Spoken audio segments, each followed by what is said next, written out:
તો વલસાડમાં કિશોરીના અપહરણનો ભેદ પોલીસે ગણતરીના દિવસોમાં ઉકેલી દીધો છે। વલસાડ સિટી પોલીસે લુધિયાણાથી અપહરણકારોની ચુંગલમાંથી કિશોરીને મુક્ત કરાવી તેના પરિવારને સોંપી છે।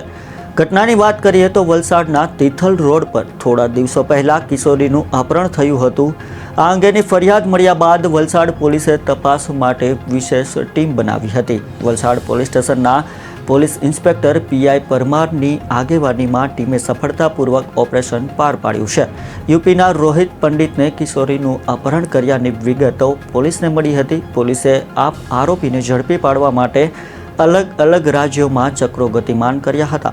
આરોપીને પકડવા માટે પોલીસે પહેલા જ રાજસ્થાનમાં ચક્રો ગતિમાન કર્યા હતા। જોકે રાજસ્થાનમાં આરોપી હાથમાં ન લાગતા પોલીસે આરોપીના વતન યુપીમાં શોધખોળ શરૂ કરી હતી। આરોપીનું લોકેશન ટ્રેસ કરી પોલીસે પંજાબના લુધિયાણાથી આરોપીને દબોચી લીધો હતો।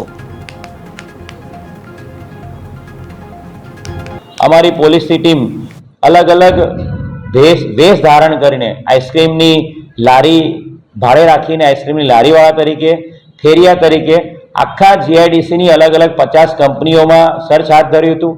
3 દિવસ સુધી આધાર કાર્ડ વેરિફિકેશનના કર્મચારીઓ છીએ એમ કરીને એ લોકોએ અલગ અલગ ચાલીઓમાં એ લોકો માલવા જે છે અલગ અલગ ચાલીમાં બધા આધાર કાર્ડના ડેટા કલેક્ટ કરવા માટે આવ્યા છીએ એમ કરીને તમામ ચાલીના તમામ રહીશોના ઓરડી વાઇઝ રૂમ વાઇઝ જઈને એમની તપાસ કરી હતી અને એક પર્ટિક્યુલર ચોક્કસ રૂમમાં એમને આ ભોગ બનનાર દીકરી મળી ગઈ હતી અને તાત્કાલિક એ દીકરીને રેસ્ક્યુ કરી લેવામાં આવી હતી અને જે આરોપી છે એ આરોપી રોહિતને પણ એ જગ્યાએથી પકડી પાડવામાં આવ્યો છે।